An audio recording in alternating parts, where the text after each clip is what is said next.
Imagine an attacker who, who doesn't just know your company's firewall vulnerabilities, but actually knows you personally. Yeah, intimately. Right.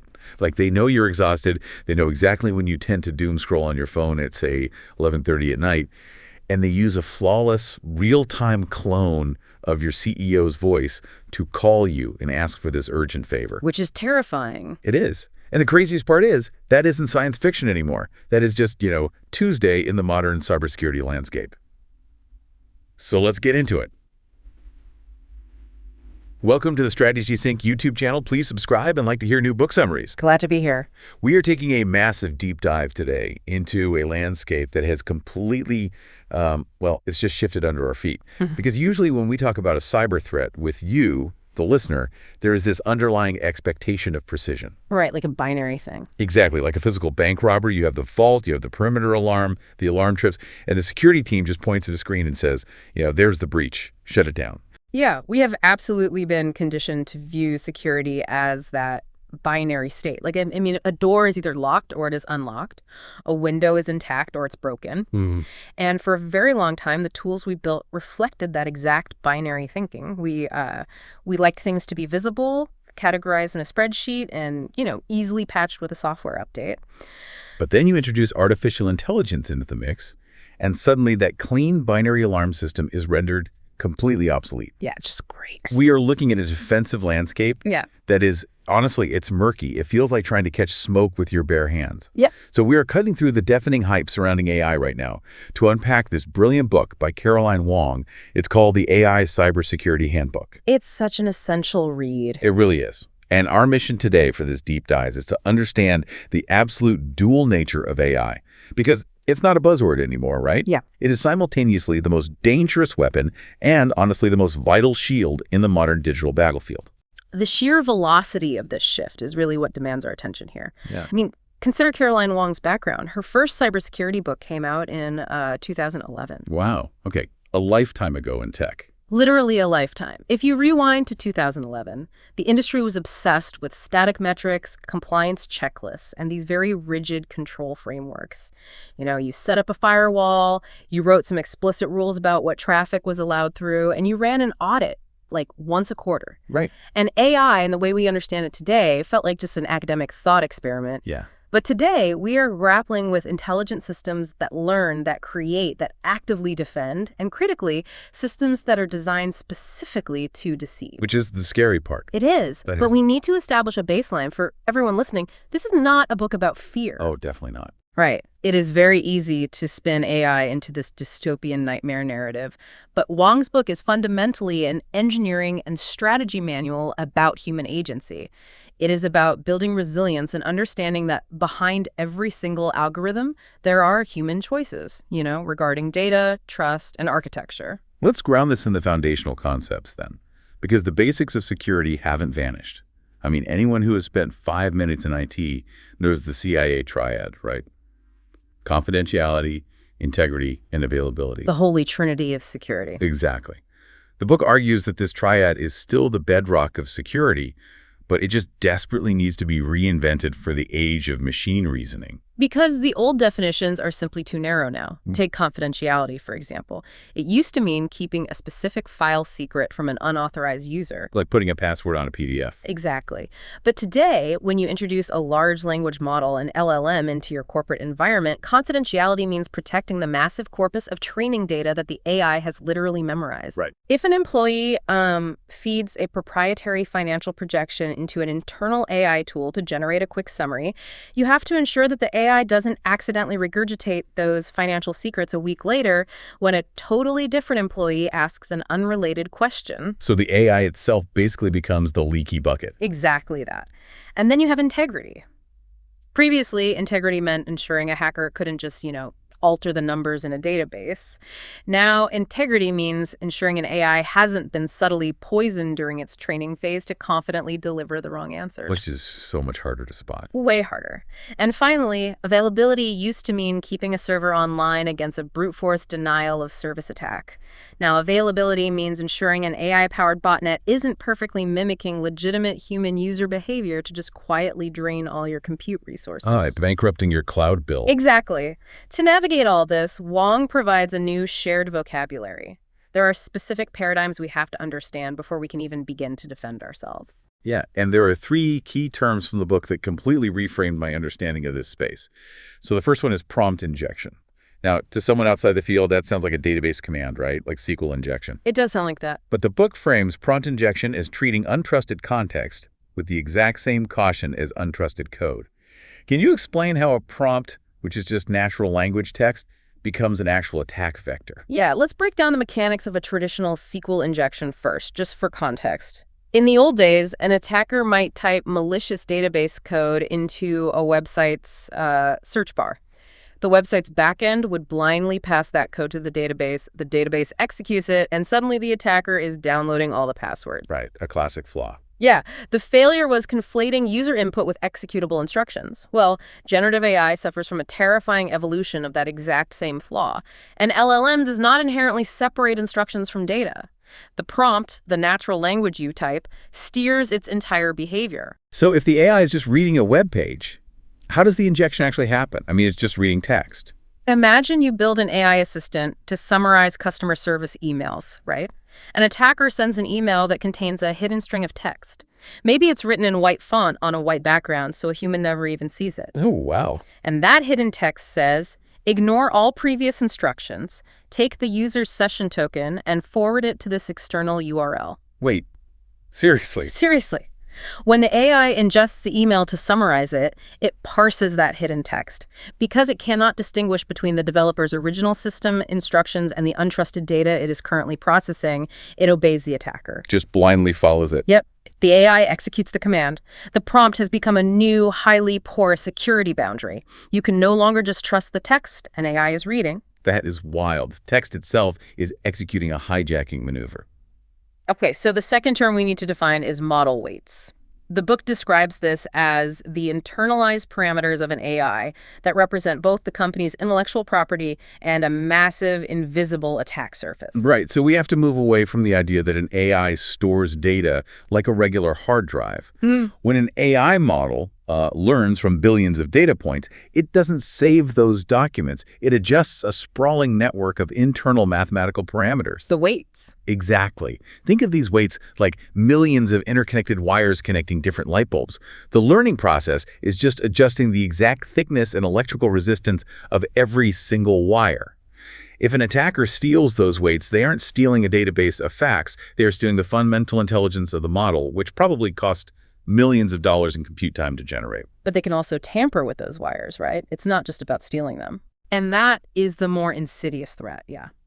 If an attacker gains access and subtly adjusts those weights, they aren't rewriting a specific file you can easily spot. They are subtly dimming or brightening certain wires, so the AI, hallucinates the exact answer the attacker wants when triggered by a specific phrase.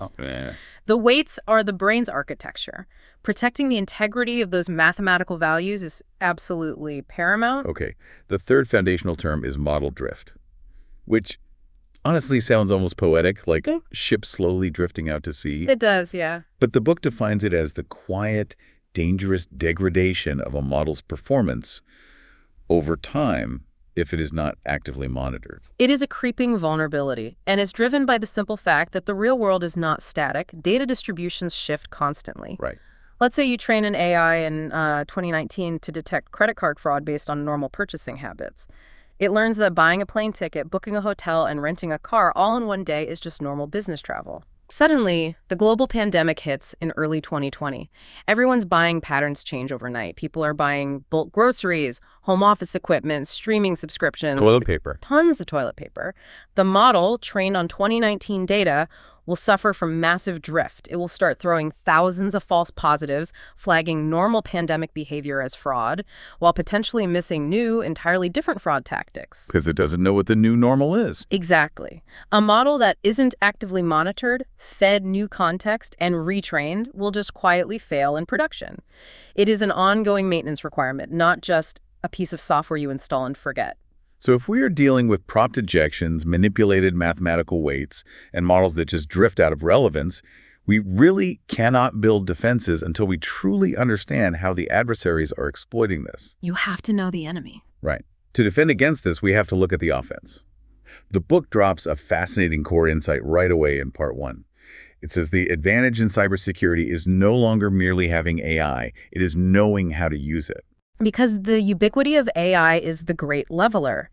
In the past, advanced cyber capabilities were strictly the domain of nation-states with massive budgets. Like government-level stuff. Yeah, but now, open-source generative models and machine learning frameworks are available to literally anyone with an internet connection.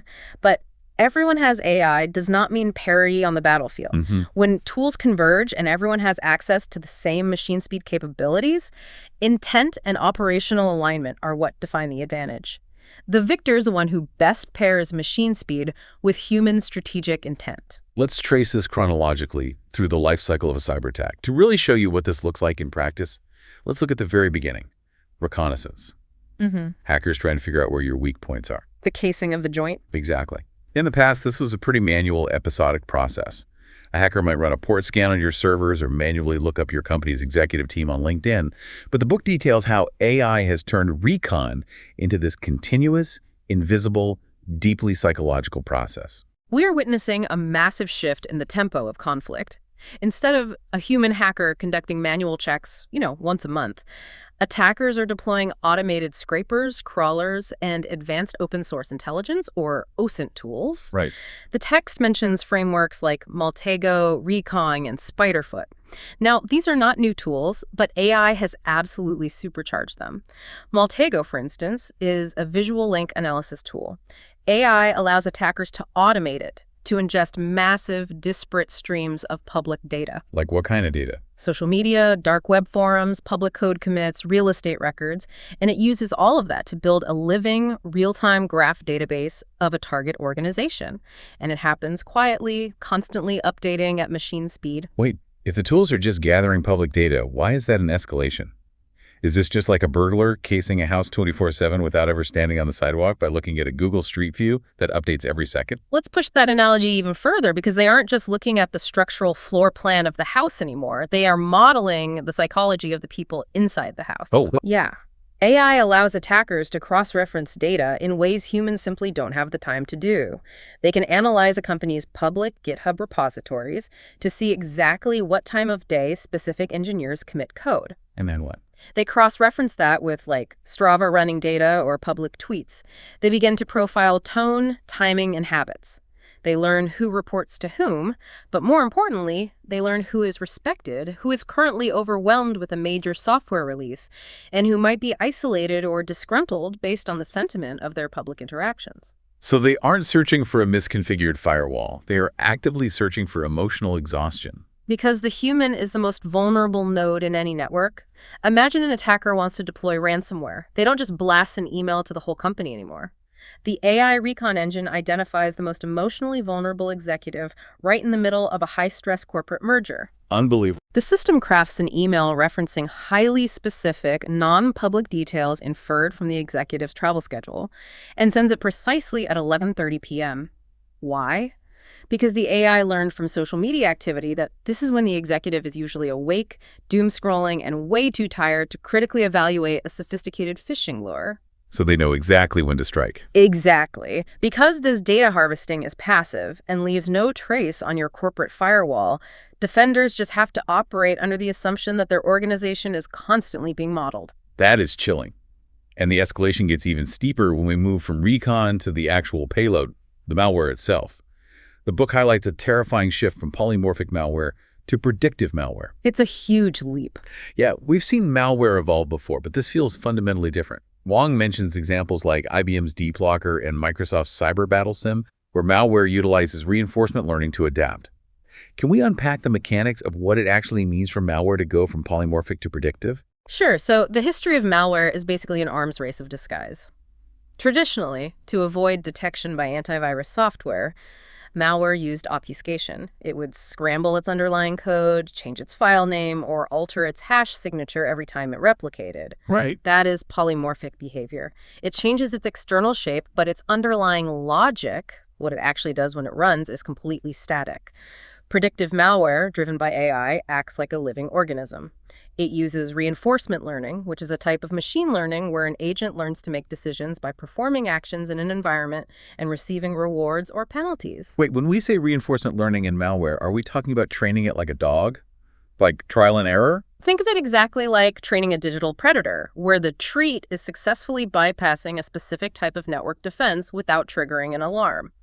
In environments like Microsoft's Cyber Battle Sim, researchers create these simulated enterprise networks. They drop an AI agent in, and the agent tries millions of different paths to move laterally across the network. Just feeling around. Exactly. It tries a technique, fails, gets penalized, adjusts its internal weights, and tries again.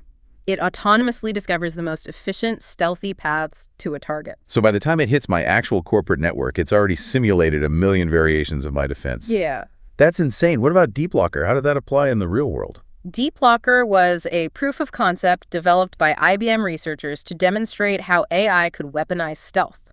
Prior to this, malware like WannaCry would just infect a machine and immediately detonate, encrypting everything it touched. It was noisy. Right. Everyone knew immediately. Deeplocker was designed to conceal a malicious payload inside a completely benign application, like, say, video conferencing software. But the terrifying part is the trigger. The AI model inside Deeplocker continuously analyzes the environment of the host machine, looking at keystroke dynamics, network traffic, or even pulling feeds from the webcam. From the webcam? Yes, it waits.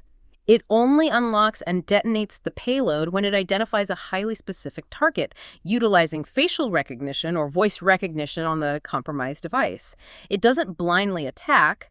It calculates the optimal specific moment to strike. I mean, how do you even scan for a file that is intentionally holding its breath and doing absolutely nothing malicious until it literally sees the CEO's face? You can't. Static defense rules completely falter against that. Wow.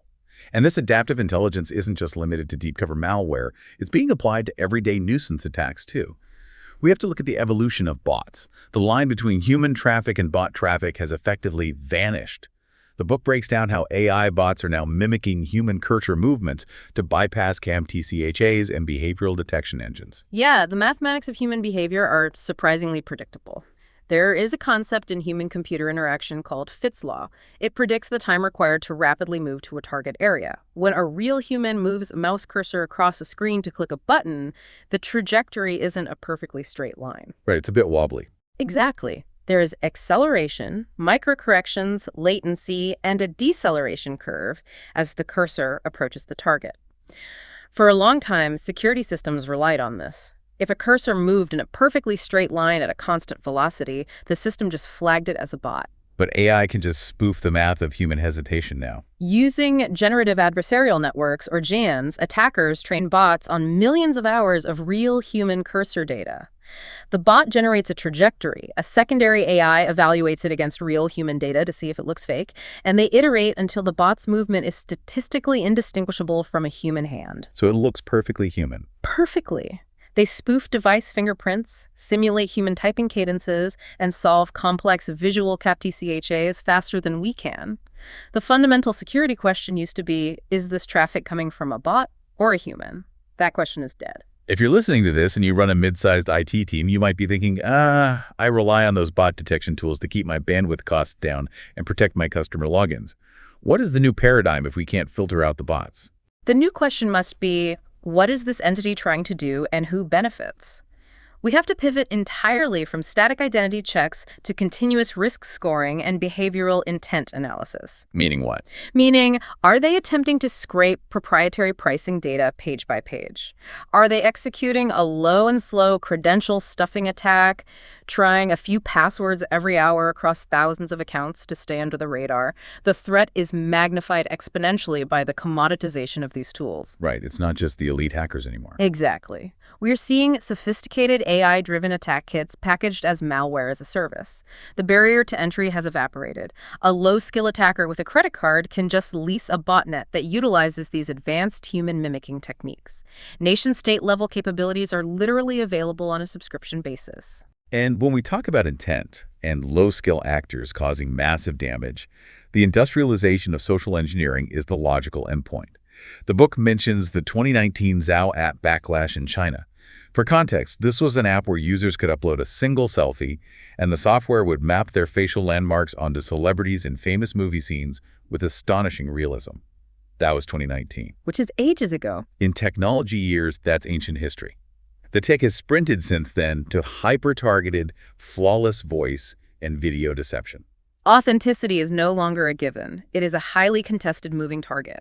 Phishing is no longer a poorly spelled email from a fabricated foreign dignitary. Right, the Nigerian prince emails. Exactly. With modern large language models, attackers can generate flawless, contextually accurate written content in any language. They can clone a person's voice perfectly using just 3 seconds of audio scraped from a podcast or a social media video. So if I'm working in finance and I get a frantic voicemail from my boss telling me to wire funds to a new vendor to close a massive deal we've been negotiating, and it sounds exactly like her, including her specific cadence and the right background noise, my human trust cues just completely break down.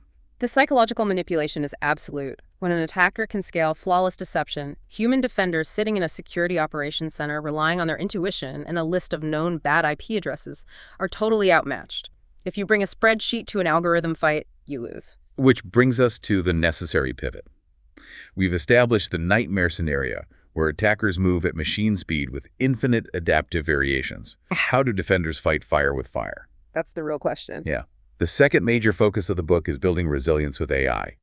It details how AI empowers defenders to see earlier, decide faster, and act with confidence. The foundational concept here is understanding patterns of life. So how does behavioral baselining actually work in practice? Well, defense must become a learning mechanism because attacker behavior is the most durable signal in cybersecurity. If malware constantly changes its hash signature, scanning for signatures is a waste of compute power. Right. However, that malware still has to achieve an objective. It still has to reach out to an external command and control server, or it has to access an internal database it has no business touching. That is a behavioral anomaly. Okay, so you look for the action, not the tool. Precisely. By using machine learning to baseline what normal looks like across your entire network, every user, every endpoint, every API call, the AI establishes a massive, multidimensional pattern of life. Wow.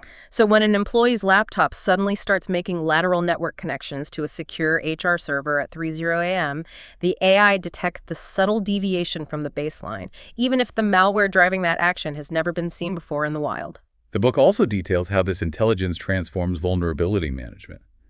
Historically, security teams chased whatever vulnerability made headlines or whatever had the highest severity score on paper. The whole patch everything immediately panic. Yeah. But the book highlights the Exploit Prediction Scoring System, or EPSS. How does this AI-driven approach differ from the old way of prioritizing patches? The old way was the Common Vulnerability Scoring System, or CVSS. It is a static, theoretical score. It essentially asks, if an attacker were to exploit this flaw, how much damage could they do? If the answer is a lot, it gets a 9.8 out of 10, and security teams panic and drop everything to patch it. The problem is, out of tens of thousands of vulnerabilities discovered every year, only a tiny fraction are ever actually weaponized by attackers. EPSS uses AI to move from theoretical severity to mathematical probability. How does it calculate that probability? Like, where does the data come from? The AI engine behind EPSS constantly ingests real-time threat intelligence. It monitors dark web forums for chatter about specific software flaws. It analyzes honeypot's decoy servers set up to monitor attack traffic to see which specific vulnerabilities attackers are currently probing for in the wild. It looks at the availability of exploit code on GitHub. Oh, that's smart. Very. By correlating all this massive unstructured data, EPSS assigns a probability score. It might look at that terrifying 9.8 CVSS vulnerability and say, yes, this is theoretically bad, but there is no public exploit code and no attackers are talking about it. The probability of exploitation in the next 30 days is 0.1%. Meanwhile, A seemingly minor vulnerability with the CVSS score of, say, 5.0 is actively being discussed on Russian hacker forums and exploit kits are circulating. EPSS flags that low-score vulnerability as a critical immediate threat. It allows defenders to spend less time chasing ghosts and more time patching the holes the enemy is actually aiming at. I buy the logic there, I really do. But I have a major operational pushback regarding the patterns of life baselining. Let's hear it. If the AI learns what normal is, what happens when normal undergoes a massive, legitimate structural shift? Let's go back to the pandemic remote work example.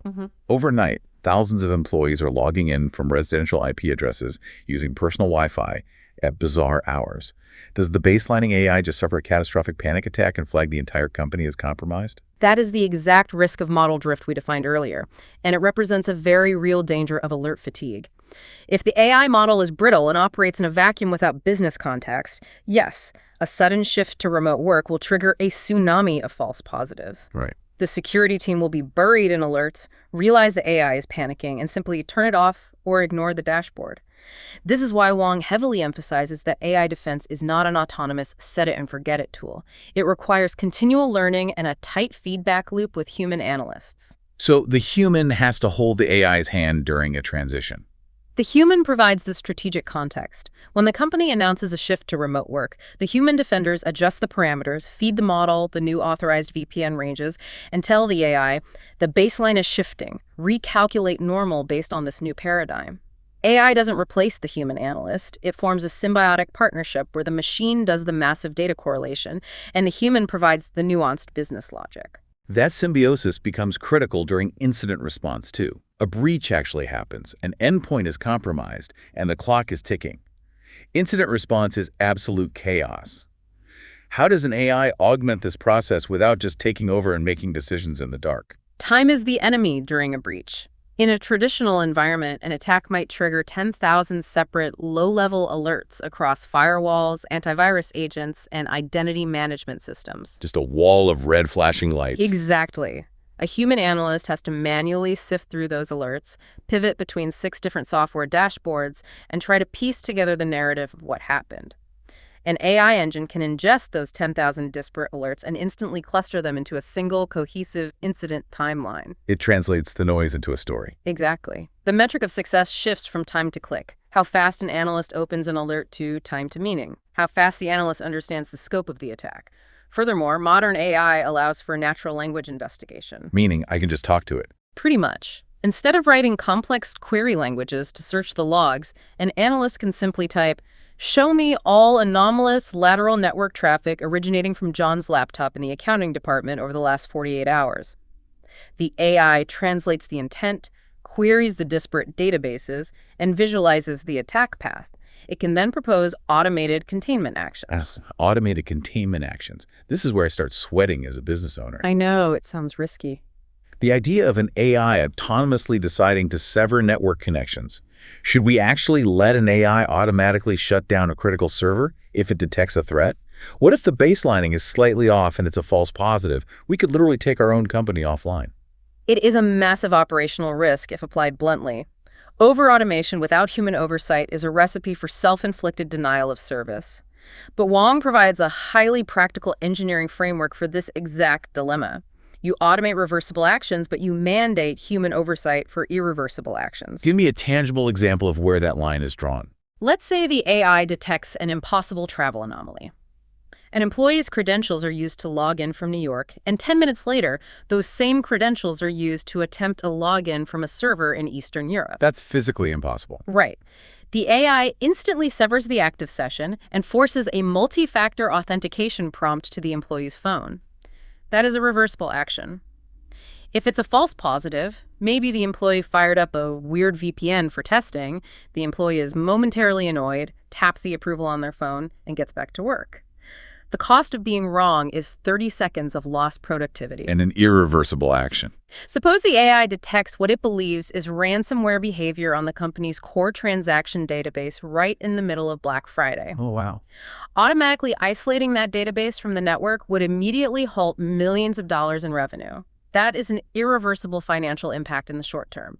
In that scenario, the AI should prepare the containment playbook, gather all the supporting evidence, isolate the specific compromised endpoints leading to the database, but stop short of killing the core server. So it pauses and asks for permission. Exactly. It presents the dashboard to the senior human analyst with a massive red button that basically says, "I recommend severing this database. Here's the proof of the anomaly. Do you approve?" The human absorbs the business context, assumes the liability, and makes the final call. Okay, leveraging AI for defense when governed by that reversible versus irreversible framework sounds incredibly powerful. But it introduces a paradox that frankly unravels the entire safety net. What if the AI we were relying on to protect our network, or the AI model our company is integrating into our flagship product, is itself compromised before we even turn it on? And that is the nightmare.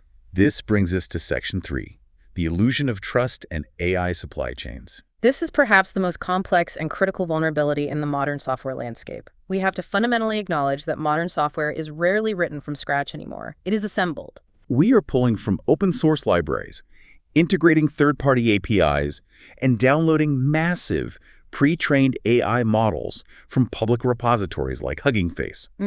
We stand on the shoulders of developers we have never even met. And your dependencies dictate your risk profile.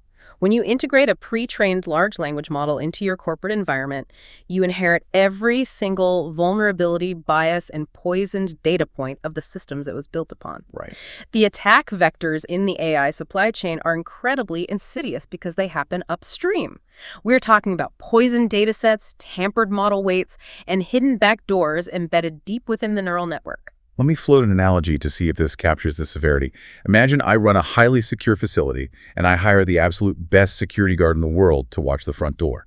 Former special forces, impeccably trained, completely dedicated. Okay, I like where this is going. But 10 minutes before his shift starts, someone slips a potent hallucinogen into his coffee. Yeah. It doesn't matter how good his training is. His perception of reality is now fundamentally altered at a chemical level. Yep. He might stare at a blank wall and see a threat. Or he might watch an armed intruder walk right past him and perceive them as a friendly employee.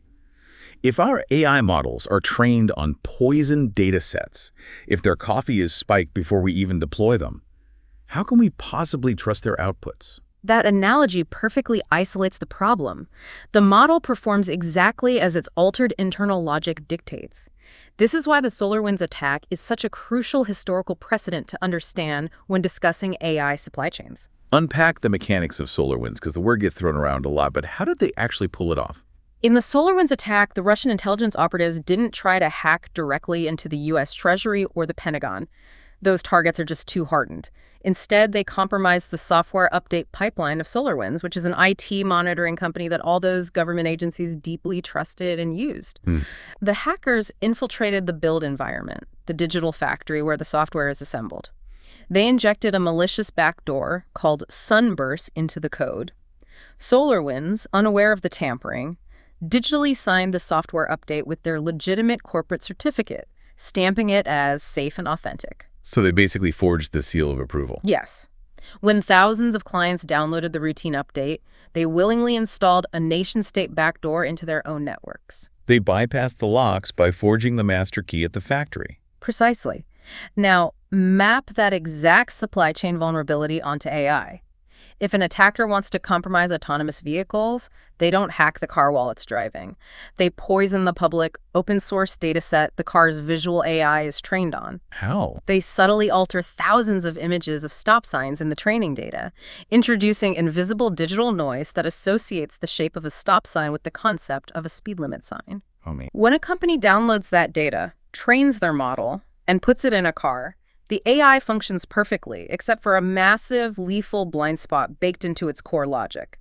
If an attacker compromises a repository and tampers with the model weights before you download it, they can embed a latent backdoor that only triggers when a highly specific, hidden word is used in a prompt. If the poison is upstream, and we don't have the billions of dollars required to train foundational models entirely from scratch in a clean room, how does a mid-sized enterprise actually defend against this? We can't just stop using third-party AI. You combat it by enforcing aggressive engineering accountability. You must stop treating AI models like mysterious, infallible black boxes that you just plug in and hope for the best. You have to treat them as complex engineering artifacts that require rigorous validation. This requires securing the entire MLOps pipeline. You treat your model training and deployment pipelines as highly classified production environments. You implement strict role-based access control, or RBAC. You don't leave your models sitting in an open developer environment where any intern or compromised account can quietly tweak the weights. The book also details the need for active testing before deployment. You can't just trust the vendor's digital signature anymore. Active adversarial testing is mandatory. Before you trust a model in production, you attack it. You set up a red team to barrage the model with prompt injections and adversarial inputs to map its boundaries and discover its blind spots. You utilize canary inputs, highly specific hidden data strings fed into the training pipeline. Wait, what does a canary input do? If the model outputs those canary strings unexpectedly later on, you know the data lineage has been tampered with somewhere along the line. You also replace static annual vendor security questionnaires with continuous trust scoring.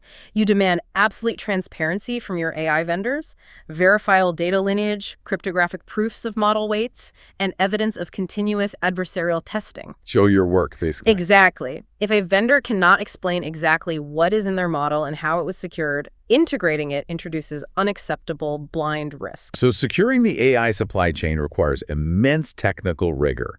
But ultimately, managing this complex web of machine logic requires human accountability. You cannot outsource the liability if the system fails. Which brings us to the final and frankly the most profound aspect of the book. Leading with clarity when the technology is moving exponentially faster than the law, we have to discuss the ethics of AI and security. The discussion around AI ethics often gets derailed into philosophical abstractions, but in the context of cybersecurity, ethics is a hard engineering requirement. The foundational premise here is that security decisions inherently encode human values. Break that down for me. How does an algorithm inherently encode a value? Whenever any security system makes a decision, who is authorized to access a facility whose financial transaction gets flagged and frozen, what network traffic is deemed malicious and dropped, it is executing a judgment based on the parameters set by its creators. It values security over friction or privacy over visibility. I see. When we hand those critical judgment calls to a machine learning model, the AI inherits and amplifies three deep fault lines: bias, surveillance, and opacity. Let's dissect those three fault lines, starting with bias, because bias in security isn't just an abstract social issue, it's an operational failure. Bias is fundamentally an engineering flaw caused by unrepresentative training data. Right. If an AI fraud detection system is trained primarily on data from affluent urban demographics, it establishes that pattern of life as normal. When a user from a rural demographic or an emerging market exhibits different but entirely legitimate financial behaviors, the AI flags it as anomalous. The AI generates a massive wave of false positives, freezing the accounts of legitimate users simply because they don't fit the narrow training data. You cannot secure a diverse global user base with a model that is blinding itself with biased logic. The second fault line is surveillance. To build these incredibly accurate behavioral baselines we talked about, AI models require an astonishing volume of telemetry. They need to monitor keystrokes, application usage, network traffic, and location data. Basically everything you do. Everything. The ethical and operational tension is, at what point does building a perfect security shield require violating the fundamental privacy of the employees or users you are trying to protect? It's a huge trade-off. And the third fault line, which feels like the biggest hurdle to enterprise adoption, is opacity, the black box problem. This is the crux of the trust issue. Deep neural networks, the engines behind modern AI, are incredibly complex. They analyze billions of parameters to arrive at a conclusion. When an AI makes a critical decision, like automatically severing a partner company's API access because it detected an anomaly, and the human analyst asks the AI, "Why did you do that?" the model often cannot explain its mathematical reasoning in a way a human can understand. It just outputs a probability score. Which is completely unacceptable in a high-stakes corporate environment. If a major client gets locked out of our systems, I can't just tell the board of directors, well, the computer said no, but I have no idea why. Exactly. This leads to a critical governance framework proposed in the book. Explainability should scale with the consequences of an error. If an AI recommends a new movie on a streaming platform and gets it wrong, the consequence is mild annoyance. The model can remain a black box. Nobody gets fired over a bad movie recommendation. Right. But if an AI flags a corporate financial transaction as fraudulent, freezing the company's payroll run, the consequences are catastrophic. In that high-stakes scenario, the AI must be designed with high explainability. It must be able to surface the exact data points, the specific anomalies, and the mathematical weighting that led to its conclusion. This reminds me of the flight data recorder analogy. When a commercial airliner crashes, the investigators don't just shrug and say, well, the plane's automated systems decided to dive. No, they dig in. They pull the black box from the wreckage. They trace every single sensor reading, every mechanical actuator movement, and every pilot input millisecond by millisecond to reconstruct the exact chain of causality. If an AI locks a user out or if it triggers an automated offensive countermeasure in a network, we need an AI flight data recorder. We need an immutable log that proves why the model fired. That level of forensic explainability is exactly where the global regulatory landscape is aggressively moving. The book highlights frameworks like the NIST AI Risk Management Framework in the US and the stringent requirements of the EU AI Act. These aren't just legal hurdles. They are converging on a single, undeniable engineering truth. You cannot secure a system that you cannot explain. That makes total sense. Organizations that prioritize transparency and build explainable models will earn the trust of the market. Those that deploy opaque, black box systems just to save time will drown in regulatory fines and operational chaos when the model inevitably drifts or hallucinates. This all drives toward the vision of the future outlined in the book. What does security architecture look like as we approach, say, 2030? The term Wong uses is co-defense. Co-defense is the mature realization that the future of cybersecurity is neither purely human-driven nor entirely autonomous.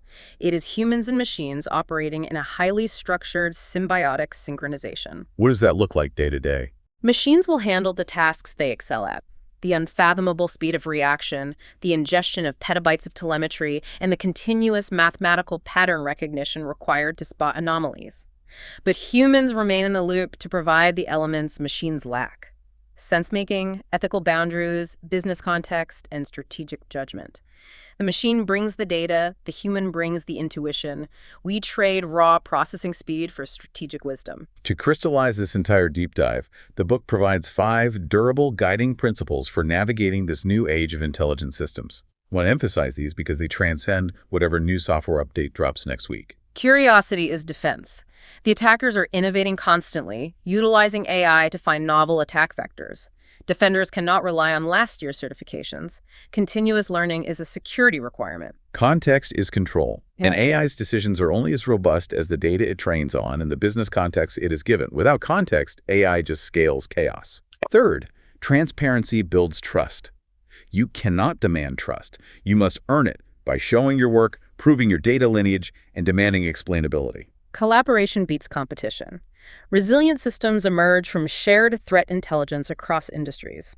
If an attacker uses AI against one bank, the entire financial sector's AI model should instantly learn from it. Ethics is the new frontier. Ethics is no longer a soft compliance checkbox. It is a hard engineering control against bias, blind spots, and operational failure. Those 5 principles are really the scaffolding of a resilient posture. The specific AI models we use today will be obsolete in 2 years. The threat vectors will mutate, but a culture built on those 5 principles will be able to adapt to whatever the technology landscape produces. So bringing this all back to you, the listener, who is trying to make sense of this massive paradigm shift, what this deep dive ultimately reveals is that artificial intelligence does not replace the need for human defenders. It does not make human analysts obsolete. Instead, it acts as a massive magnifying glass, revealing exactly what kind of defenders we are. It's an amplifier. Yes. Adapting to the age of AI is not merely about memorizing the technical parameters of the EU AI Act or taking a crash course in Python. It is fundamentally about building a culture of relentless curiosity, rigorous transparency, and deep accountability within your teams. AI is an accelerator. If your organizational culture is chaotic, siloed, and reactive, AI will simply scale that chaos at machine speed. But if your culture is disciplined, deeply curious, and collaborative, AI will scale your resilience to a level previously thought impossible. Which leaves us with a profound final thought to consider, drawing directly from Wong's perspective on security as an inherently human science. Consider the long-term trajectory. Okay. If AI eventually reaches a point where it automates the vast majority of technical offense, autonomously writing the exploits, finding the zero-day vulnerabilities, and executing the breaches, and if AI simultaneously automates the vast majority of technical defense, autonomously patching the flaws, rerouting the architecture, and neutralizing the malware, what happens to the humans? Wow, that's a good question. Do the cybersecurity professionals of the future become less like network engineers writing scripts and more like sociologists, behavioral psychologists, and ethicists? When the machines completely handle the code, the true battleground shifts. The true battleground becomes the human mind. The true battleground becomes the human mind.